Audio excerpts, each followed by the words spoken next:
Bismillahirrahmanirrahim. Nahmaduhu wa nusalli wa nusallimu ala rasulihil karim, amma ba'du.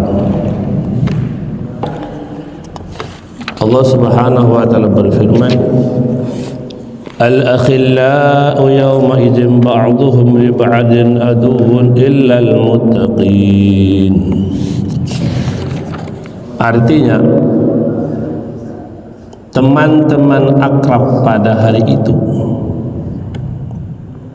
Al-akhillau, teman-teman akrab pada hari itu.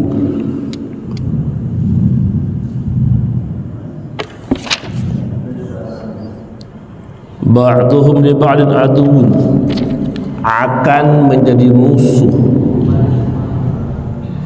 akan menjadi musuh bagi yang lain,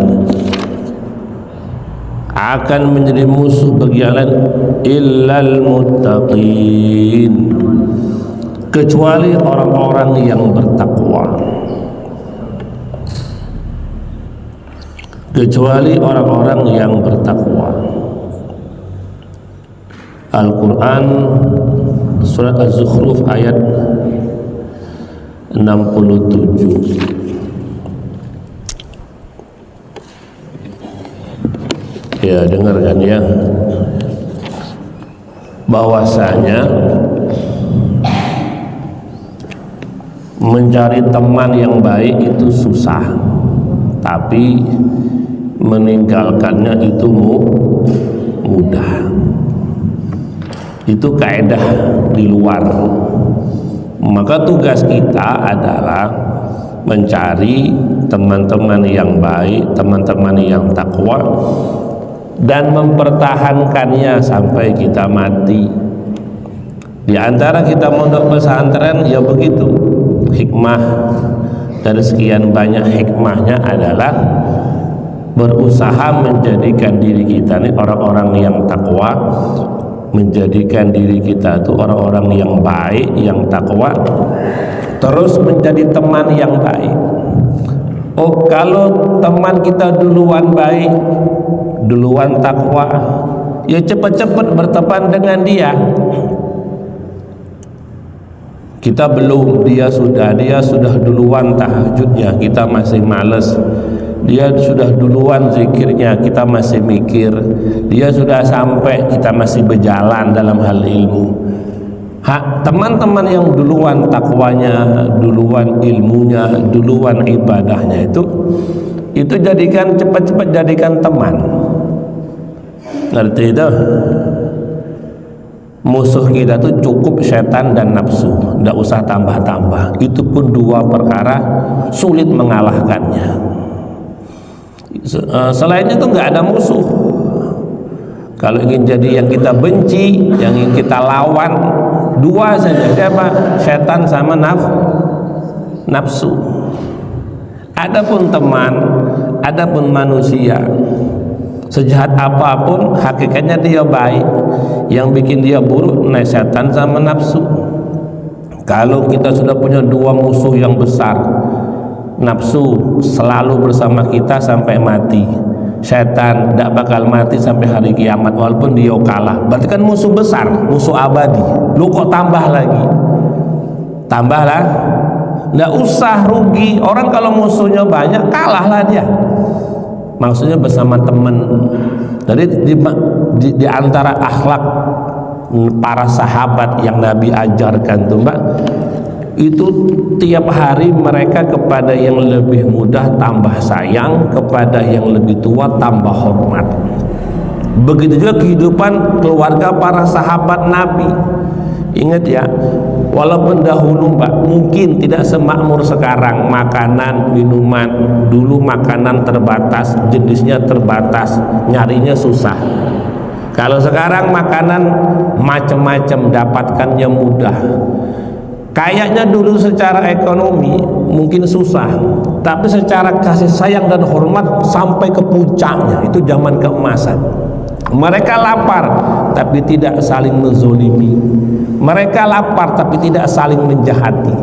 Bahkan ada yang berlebih hartanya. Abdurrahman bin Auf tidak timbul sombong sama sekali. Subhanallah. Yang miskin tidak jahat dengan mencuri, mencopet, merampok.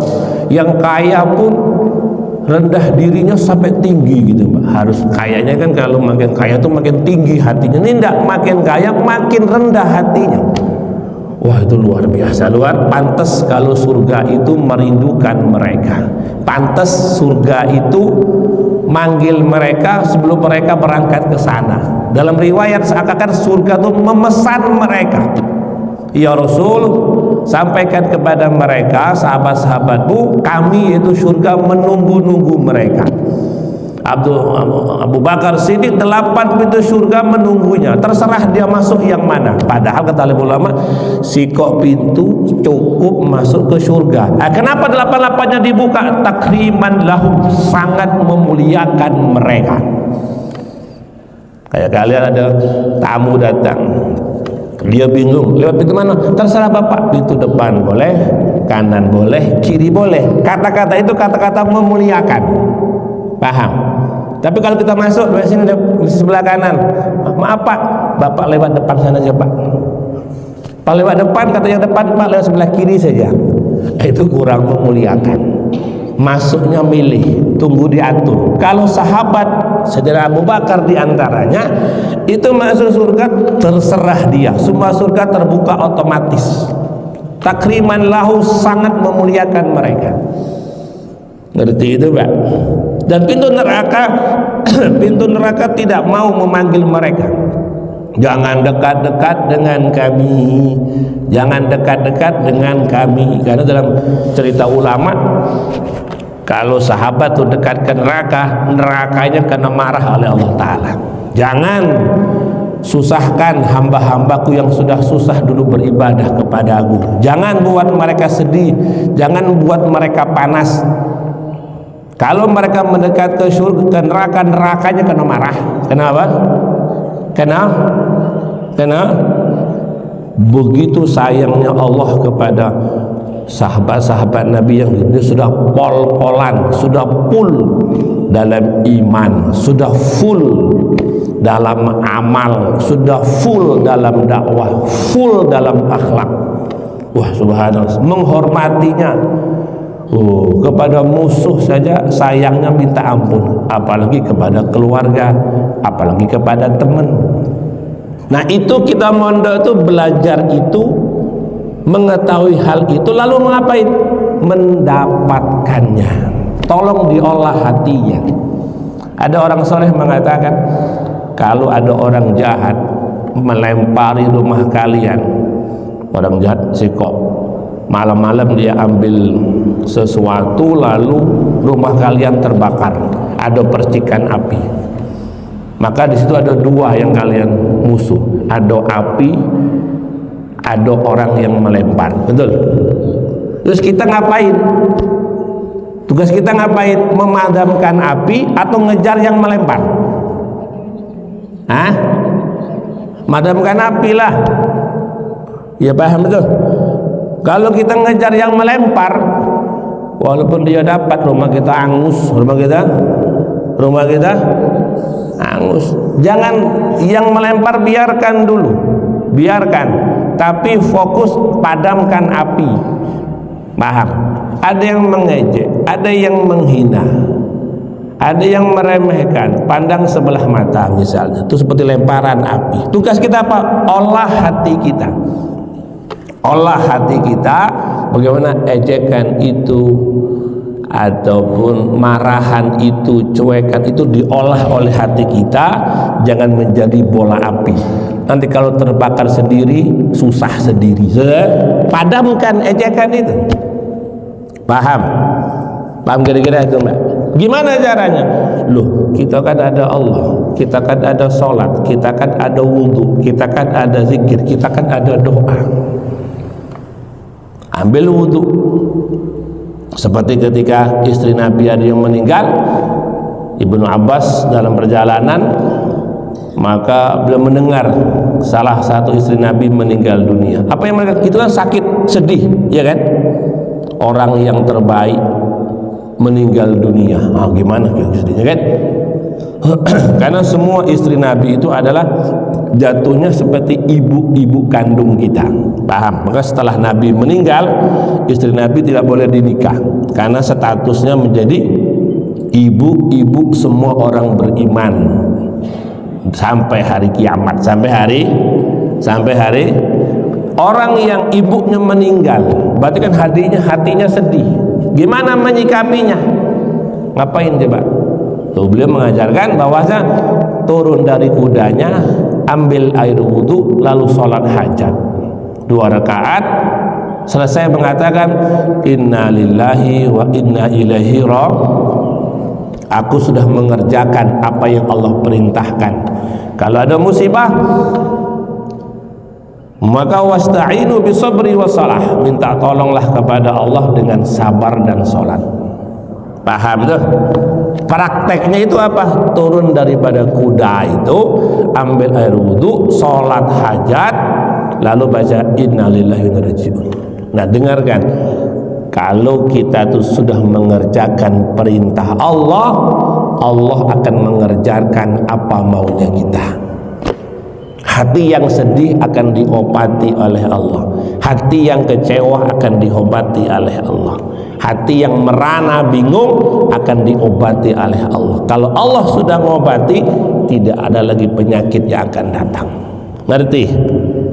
Ini kalau hati kita susah, apalagi hati sedang gembira. Oh, subhan, naik jus, naik hafalan, bisa sholat, bisa zikir. Itu harus diolah hati itu, jangan biasa-biasa saja. Min afatil a'mal. Termasuk cacatnya kebaikan itu apa? Baik kok dibilang cacat. Baik itu kan baik, ya kan? Tapi akan ada cacatnya. Orang ke Mekah itu baik, hati-hati ada cacatnya. Orang ke Madinah itu baik, tapi ada cacatnya. Apa? Sudah sampai di kota Madinah, tidak mau ziarah Nabi, bosan katanya. Bosan lah, sebulan di sini ziarah terus. Wah, itu cacat dalam amal, bahaya. Nah, sampai ke Mekah seminggu 2 minggu, minggu ketiga, malas, nak sholat di Masjidil Haram, sholat di sini baiklah. Itu cacat dalam amal. Apa itu, Mbak? Timbul kebosanan. Wah, itu ngeri. Wong Allah Ta'ala itu mengatakan selama ya'mal misqala dzarratin khairan yarah. Nilai amal itu, dengarkan, nilai amal di Allah akan beli itu bukan per kilo, bukan per ton, tapi per sebesar debu, per sebesar semut. Wah, subhanallah. Bang, Al-Quran itu yang Allah nilainya bukan nunggu 30 juz, bukan nunggu 1 juz, per huruf. Oh, mahal tuh, Pak. Per apa? Per huruf. Nanti kalian tahu kalau kalian sudah kerja, Pak. Kalau kalian dibangun rumah, nyari Pak tukang, Pak, borongan yo, rumah saya tolong dikerjakan. Siap. Berapa upahnya, Pak? Upahnya per senti, Pak Ustadz, ya. Oh, persen? Masang keramik itu per meter. 1 meternya itu ada yang 60.000, 70.000. Kalau dia bilang per sentinya 60.000, mati lah gitu, mati. Mahal, paham? Keramik itu yang ini kan keramiknya 50 cm. 50, ini granit, namanya dinding 5 ini granit. Granit kalau semeter dari 2, 4, 1, 2, 3, 4 namanya semeter. Itu 100.000. 1 meter itu berapa? 100 meter, Pak. Tapi kalau dihitung per senti, semeter itu 100 kali 100 senti. Kalau 1 sentinya 100.000, berarti 1 meter bisa 1 juta. 1 masang keramik 4 tuh 1 juta. Mau kalian bayar gitu? Mampu bayar? Ada bisa mahal, Nah, Allah tuh beli mahal, Mbak, bukan beli murah. Coba bayangkan, begitu kayanya Allah, baiknya Allah, berani bayar mahal setiap ibadah itu. Keren, Mbak, tidak? Keren, Mbak. Nah, kalau di kampung-kampung jual tanah 1 hektar 100 juta, di sini 1 hektar itu 100 kali 100 meter. 100 meter kali 100 harga 100 juta. Kalau di kota 10 meter kali 10 meter 100 juta. Paham deh? Di kota kau beli 100 meter kali 10 kali 10 bisa beli tanah di kampung 100 kali 100, 10 kali lipat. Keren beda. Dan kalian punya tanah di kampung 100 kali 100 dijual, tukar ke kota jadinya 10 meter. Kuburan itu 1 kali 2. Paham tuh? Kalau di kampung 1 hektar bisa 100 jenazah. Kalau di Siko 100 juta cuman jadi 8 jenazah kuburan. Dikit mahal. Nah, Allah Ta'ala itu berani beli mahal. Hebat Allah Ta'ala itu, Pak. Dia nyuruh bayar mahal pula. Kalau gitu enggak kan? Berani nyuruh, enggak berani bayar. Berani minta tolong, bayarnya dikit. Tapi kalau Allah tidak. Kayak puasa, junnatum minanar, ya kan? Memang puasa itu remeh-remeh saja, biasa-biasa saja. Tapi kalau engkau kerjakan, itu perisai dari api neraka. Kalau neraka narik, dia mutus. Kalau neraka mendekat, kamu bisa menjauh. Paham? Paham itu, Mbak? Dan besok ada orang yang kaya tapi tidak bisa bebas dari neraka. Neraka, surga itu mahal, tapi bukan dibeli dengan harta, dibeli dengan takwa. Kalau surga itu mahal lalu diberi pakai duit, itu neraka galau. Neraka galau. Tapi Allah tidak kayak gitu, Mbak. Saking mahalnya ibadah, sekecil apapun bisa beli surga. Alhamdulillah. Paham kira-kira itu? Hargai tiap huruf Al-Quran, hargai tiap tulisan kitab kuning, hargai setiap lapat tasbih. Ada seorang raja di zaman dengar kan, ada orang miskin yang tiba-tiba bisunya raja ngasih dia tanah, ngasih dia kebun. Seneng tuh orang miskin tuh, Pak. Ngapain ya, Pak? Orang miskin itu berbisik-bisik dengan tetangganya. Raja tuh baik, raja tuh hebat, raja tuh keren, raja tuh kayo, raja tuh sakti. Dia cuma bisik-bisik, raja nggak dengar. Raja tidak ada, karena raja di kerajaannya. Orang miskin tuh hanya berbisik-bisik, ngomong-ngomong tentang kebaikan sang raja. Hebat raja tuh, luar biasa. Ketika ngomong begitu, datanglah pasukan kerajaan yang sedang patroli. Mendengar tidak langsung, setiap lewat rumah tuh mesti orang miskin itu ngomong kebaikan raja. Besok lewat lagi patroli, mesti orang miskin itu bilang raja tuh hebat, bisik-bisik kebaikan sang raja. Apa yang terjadi, Mbak? Akhirnya pasukan itu yang patroli, ketika dia ketemu sang raja cerita, raja, di sana tuh ada rakyatmu yang masya Allah rumahnya kalau kena angin ambruk. Kalau kena angin apa? Kalau kena angin bergoyang rumahnya raja. Aduh, jadi apa? Cuman raja setiap aku lewat rumah dia pasti cerita kalau raja tuh hebat. Raja pun senang. Iya. Orang dipuji siapa yang tidak senang, ya kan? Orang jelek jadi bilang cantik senang, malah dia jelek. Apalagi asli dia cantik, lah terbang, gitu kan? Raja itu rakyatmu luar biasa, raja. Pokoknya kalau kau lewat, dia bicara kebaikan engkau. Kau sudah buat ini di desanya, buat ini di desa sana, di mana engkau buat suatu kebaikan. Pokoknya dia ceritakan raja, keren. Kata raja, nah, tapi maaf raja, dia miskin. Rumahnya kalau kena angin dipegangi bisa ambruk, ya. Tiang itu. Raja, benar pasukan, benar sang raja, benar. Dia sering membicarakan kebaikan. Kata raja, sudah. Panggil dia ke sini. Panggil ketemu raja. Benar, kau sering bicarakan kebaikanku. Iya raja, sambil ketakutan. Benar raja. Kata sudah, karena engkau membicarakan kebaikanku, kuberikan tanah yang luas. Kau garap tanah itu jadi orang kaya. Apa hikmahnya, Pak? Dia membicarakan kebaikan sang raja. Raja tidak mendengar, lalu berikan dia hadiah yang besar. Kalau kalian bilang subhanallah, kalian ucap alhamdulillah, Allahu akbar, la ilaha Allah tu esa, Allah itu suci, Allah tu maha besar, tiada Tuhan selain Allah. Walaupun itu suara hati kalian tetap didengar oleh Allah. Hamadani abdi, hambaku memuji aku. Bisa tidak kalian bayangkan apa yang akan Allah kasih? Raja saja tidak mendengar baru kata orang dia memujimu, raja senang. Ya kayak kalian lah, tinggal di Khadijah, kata anak Aisyah, wih anak Khadijah itu baik-baik, sopan-sopan, cantik-cantik, pinter-pinter, cuman sikap malas sikat gigi, pinter-pinter. Senang tidak kalian anak Khadijah? Benar kan?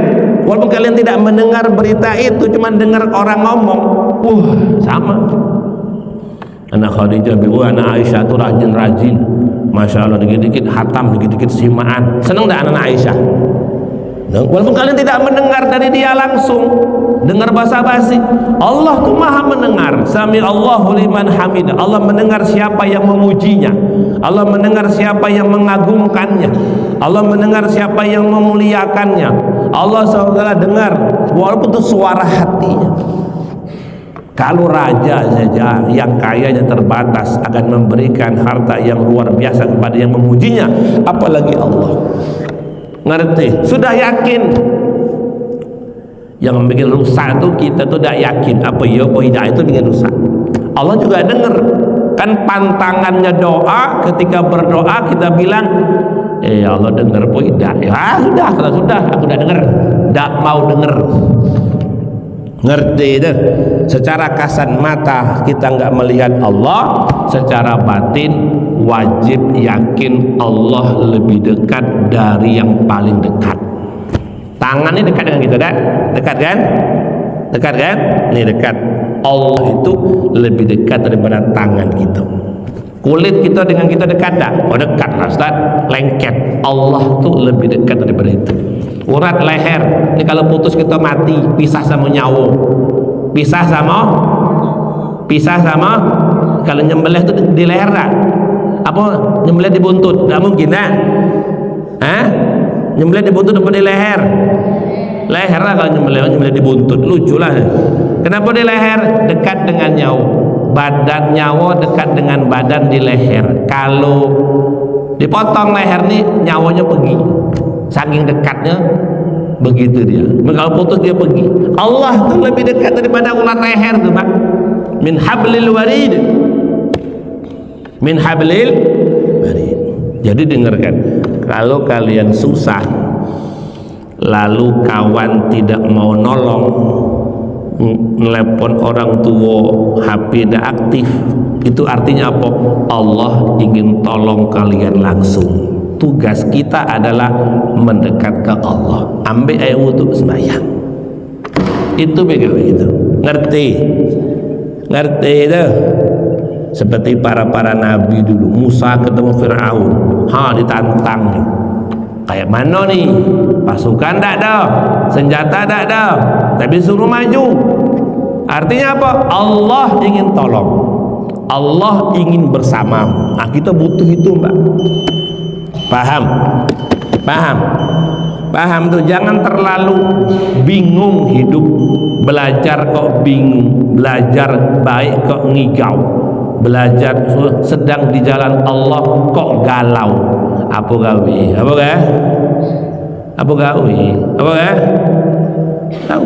Makan tetap makan Mbak. Walaupun mungkin orang tua tidak bayar, tetap makan tuh lah. Tekan listrik tetap hidup tuh lah. Ngerti kira-kira itu? Tugas kita adalah jiwa kita harus selalu baik dengan Allah. Ngerti itu? Maka di sini bahasanya al-akhillau ba'duhum, subhanallah, yang kita anggap teman baik, nanti kalau tidak takwa, kalau tidak berilmu, tidak bertakwa, pasti jahat dengan itu. Pasti jahat. Suami istri, satu tidak takwa, ujung-ujungnya jahat, ujung-ujungnya teman bisnis tapi tidak takwa, ujung-ujungnya jahat. Iya beda, iya beda. Kakak beradik katakan, beda nasib, beda pekerjaan, tapi dia tidak takwa, ujung-ujung bertengkar beda, bermusuhan beda.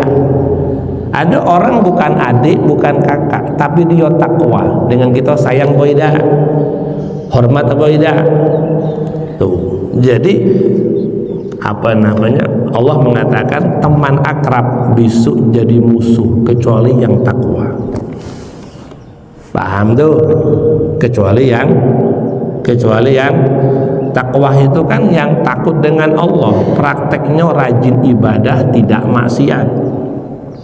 Oh, itu butuh iman, butuh ilmu. Di pondok tuh kita belajar, bukan nak sombong jadi takwa, nak berusaha jadi ahli ilmu, supaya jadi ahli amal, supaya kita takut dengan Allah. Ngerti tuh? Paham kira-kira tuh? Insya Allah semuanya takwa nih. Ada yang sudah 70% ibadahnya, ada yang 60%, ada yang 30%. Alhamdulillah. Saat berangkat kemarin ke Jogja tuh, subhanallah, dan di Jakarta, Jogja, nengok keadaan, subhanallah, nengok kalian, alhamdulillah. Iyo, kan ibu lah bicara, alhamdulillah kalian. Oh, dalam keadaan begini, pakai hijab, pakai kerudung, tutup aurat, gawinya ngaji, sembayang, ngaji, sembayang. Alhamdulillah. Di luar sana, jangan karena sembayang, pakai baju belum selesai dijahit dipakai, deh, masih koyak dipakai, belum selesai. Ustaz marah aja, bukan. Nak belajar bersyukur dalam semua keadaan. Ngerti itu? Ketemu satu orang, rumahnya besar nih kan, mak. Rumahnya besar nih kan. Mana bu? Ini dah ada orang kok sepi nih kan. Iyo, anak-anak belum nikah, anaknya belum kerja, belum nikah. Jadi kemana? Kalau ada di rumah kok sepi nih rumah. Iyo, dia ingin mandiri, ingin ngekos, tidak mau tinggal sama orang tuanya. Padahal satu kota, satu. Mungkin rumahnya di sini, dia ngekos di Sipin sana. Masih SMA katakan begitu. Tidak mau dengan mak bapaknya, aku mau mandiri mak.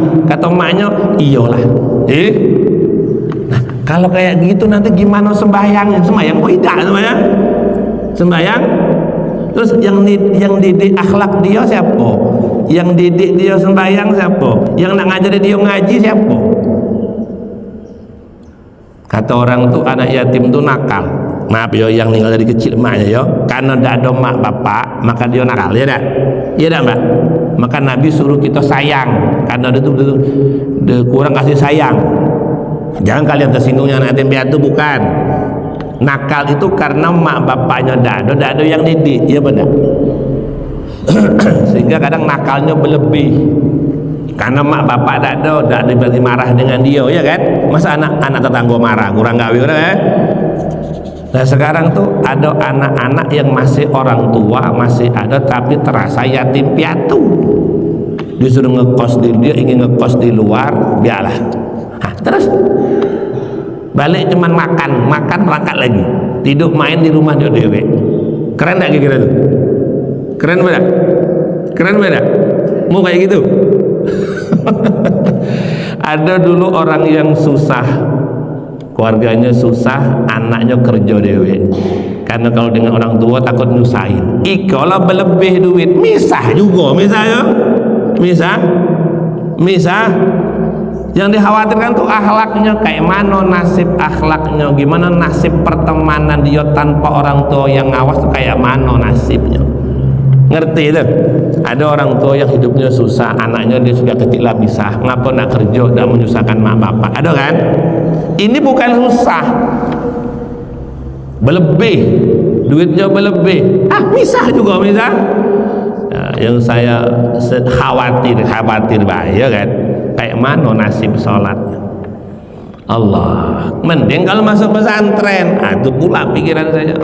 Oh kalau seumuran dia di pesantren, iyalah mudah-mudahan, iya kan, lebih mudah baiknya, lebih mudah sholatnya, lebih mudah ngajinya. Oh, kalau seumuran kalian, misalnya umur kalian nih mbak-mbak nih coba, orang tua ngasih duit, saya cari kau sana, nih duit, keren mana? Balik jadi hantu, jadi apa? Jadi ATM dikasih, motor dikasih, kos-kosan dibayarin. Ayo, jadi apa kira-kira? Mbak kok jadi mak lampir lagi, mak lampir. Ini jadi Nyi Roro Kidulnya nih, berubah jadi artis galau kalian. Jadi apa? Jadi apa? Jadi apa? Tidak jadi Hafizul Alimah, jadi artis galau. Bukan jadi bintang film, jadi binatang film. Jadi mending bintang film itu tidak binatang film. Itu namanya kan orang tua, ya dah. Masing-masing cara pandangnya beda. Kadang tuh ibu ngomong bersyukur ya, kalian dipilih oleh Allah di suasana yang kayak begini zamannya.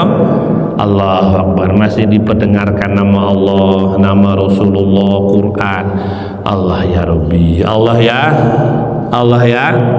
Ini maka berteman yang baik, paham? Karena teman yang tidak baik itu musuh. Kalau kalian kok teman dijadikan musuh, berarti kita tidak baik, paham deh? Hidup tanpa teman itu celaka mbak, celaka, bingung, serba salah. Berteman, maka kata Nabi, bahkan ada hadis mengatakan la yakulu ta'amaka la yakulu ta'amaka illa taqiyun. Ada hadis itu mbak, tidak boleh makan makananmu kecuali yang orang takwa. Riwayat hadis itu kalau ada dua pilihan, Islam dan Islam, kasihkan ke Islam dulu. Kalau dua-duanya Islam, cari yang paling takwa. Yang sikok sembahyang sehari cuma 4 kali, yang sikok 5 kali. Kalian nak ngasih makan, perintah hadis ngasih makan yang sembahyang 5 kali. Atau yang 2 orang nak dikasih, satu di antara 2 yang sikok sembahyang sehari sekali, yang sikok sembahyang sehari 2. Perintah hadis loh mbak, kasih makan yang sembahyang 2 kah? Tidak boleh makan makananmu kecuali orang yang takwa. Nah ini menuntut kita untuk jadi orang yang takwa, biar disayang Allah, disayang Rasulullah. Ngerti itu mbak ya? Nah, jangan sampai kawan-kawan yang baik dibenci. Nak jadi apa? Salah benci namanya. Salah apa? Salah. Fir'aun salah benci, Musa dibenci, habis dia celaka. Orang-orang Musa baik kok. Namrud seorang raja salah membenci. Siapa yang dibenci? Nabi Ibrahim. Habis diserang dengan lalat, dengan nyamuk, habis. Kaum Ad, kuat, semua berotot. Salah membenci. Siapa yang dibenci? Nabi Hud. Habis Allah kirim angin, diterbangkan, dibantai. Abu Jahal, Abu Lahab salah membenci. Nabi Muhammad dibenci. Orang tidak pernah salah dibenci. Kekasih Allah dibenci. Apa nasib Abu Jahal, Abu Lahab? Sebelum mati lah pesen tiket neraka. Belum mati lagi, saya selana renza talahab, pasti masuk neraka. Belum mati enggak, sudah dikasih kabar masuk neraka. Kenapa? Karena dia mengatakan tabbat yada Muhammad, tabbat yada Muhammad, kau celaka. Kata Allah, tabbat yada Abi Lahab wa tab, kau yang celaka, kau yang celaka, itu kan. Kau kasih aku, kau celaka, kau yang celaka, kan aku yang ngatur celaka hidayah. Paham kira-kira itu. Nah di pondok itu tolong, semakin bertambah hari, bulan dan tahun, ada yang besar semakin kita hormati. Yang besar nengok yang masih kecil semakin disayang. 2 sifat.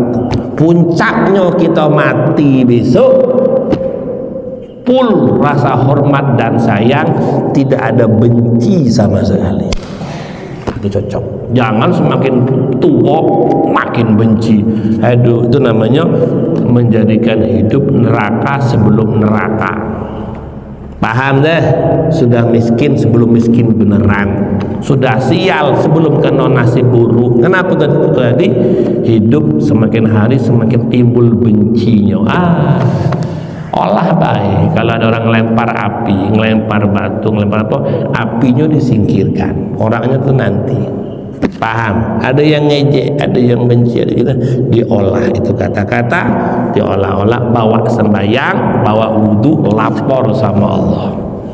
Ya Allah, tolong rubah kata-kata jelek itu menjadi kata-kata motivasi. Aku bersabar, gantinya selesaikan cepat ilmuku, akhlak. Jual ke Allah. Aku diejek ya Allah, aku sabar, aku jual kepada Engkau. Engkau yang nyuruh jangan dendam, Engkau yang nyuruh jangan balas, Engkau yang nyuruh jangan iri. Aku jual kepada Engkau, tolong ganti dengan apa? Ilmu, akhlak dan amal. Gampang kan? Gampang kan? Maka setiap nabi itu makin sakti. Nabi-nabi itu makin hari makin sakti. Dulu tongkat Musa cuma jadi ular, lalu bisa tambah sakti belah lautan. Kenapa? Setiap kezoliman Fir'aun diolahnya, disabarin,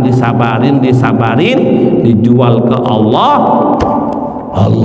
Allah beli dengan harga yang mahal. Modal tongkat bisa menghancurkan 1 juta pasukan. Sakti tak betul? Sakti beda. Semoga Allah Ta'ala memilih kita menjadi ahli ilmu. Allahumma amin ya rabbal alamin. Amin ya Allah.